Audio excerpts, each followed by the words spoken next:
Crowds, music, color, excitement. Who doesn't enjoy a football game? If you're one of the lucky ones able to get a ticket.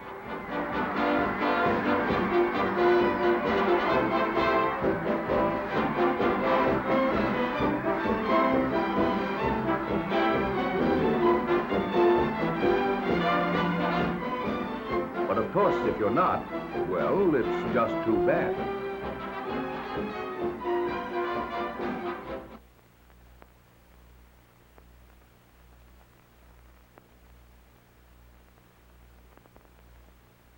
Unless you happen to live in some parts of the country where, thanks to the newest marvel of modern science, television, you can just lean back in a comfortable chair in the theater or in your own favorite chair at home, relax and watch the game. Out at the stadium, the television cameramen are seeing to it that you can follow every detail of the game. They're out there on the sidelines following every important piece of action. Cables connect the cameras with the mobile units, which are parked outside the stadium. And from these trucks, the scenes covered by the cameras are relayed to the main television transmitter.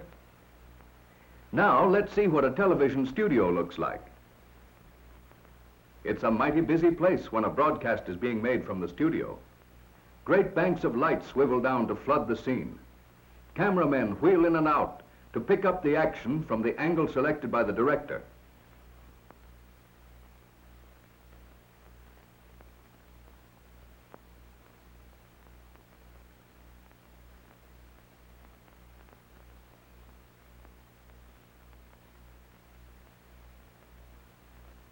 To keep the action continuous while costumes are changed, and while different sets are made ready, and action shown which could not take place on a small stage, portions of some broadcasts are made by projecting prepared motion picture film right into a television camera.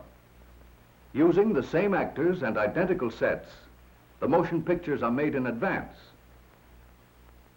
The electrician, the cameramen, the studio manager, and the actors are all controlled by the director.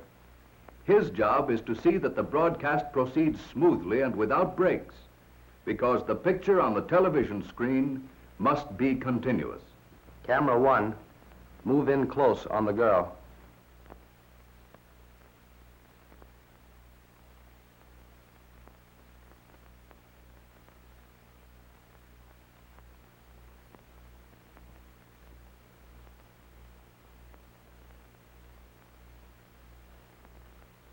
Television and motion pictures are alike because in both, a series of still pictures is flashed rapidly before our eyes, so rapidly that the memory of each picture lingers long enough so that it blends with the next picture, and the objects in the pictures appear to move.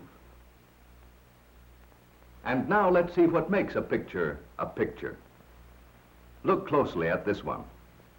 Closer still. Let's use a magnifying glass. Here we see that the picture is really made up of thousands of tiny dots arranged very close together. But normally, our eyes don't notice the dots, especially when the picture is being moved. This fact helps to make television and motion pictures possible.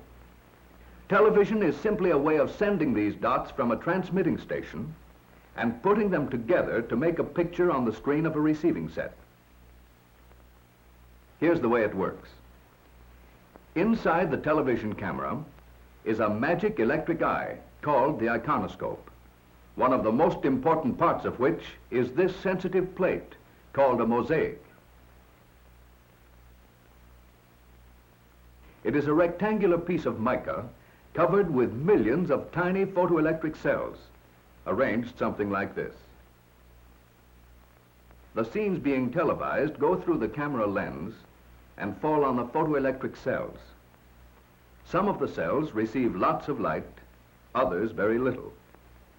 Each cell, according to how much light it gets, builds up a corresponding electrical charge. These charges collectively make up an electrical image on the mosaic. These cells with their electrical charges are scanned by a stream of electrons. The scanning beam skips every other line and returns to scan the remainder of the picture, completing 30 pictures a second. Each picture is composed of 525 individual scanning lines. An electrical impulse is released each time this stream covers a group of the photoelectric cells. Each separate impulse travels from the sensitive plate of the iconoscope in sequence over wires to the transmitting station, where it is then sent out into space to be picked up by aerials connected to television receivers.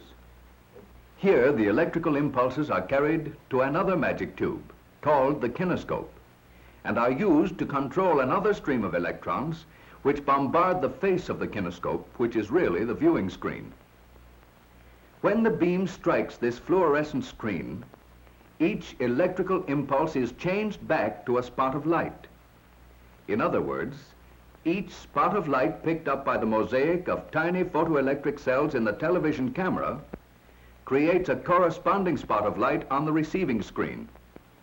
It moves back and forth so rapidly, actually more than 2.5 miles per second, that a complete still picture is formed, almost instantaneously. The quick succession of 30 pictures a second produces the apparent motion. That is why the pictures we see on the screen of our television receiver seem to move. Television has come of age. Here, for instance, is a reproduction of one of the first images received on a television screen.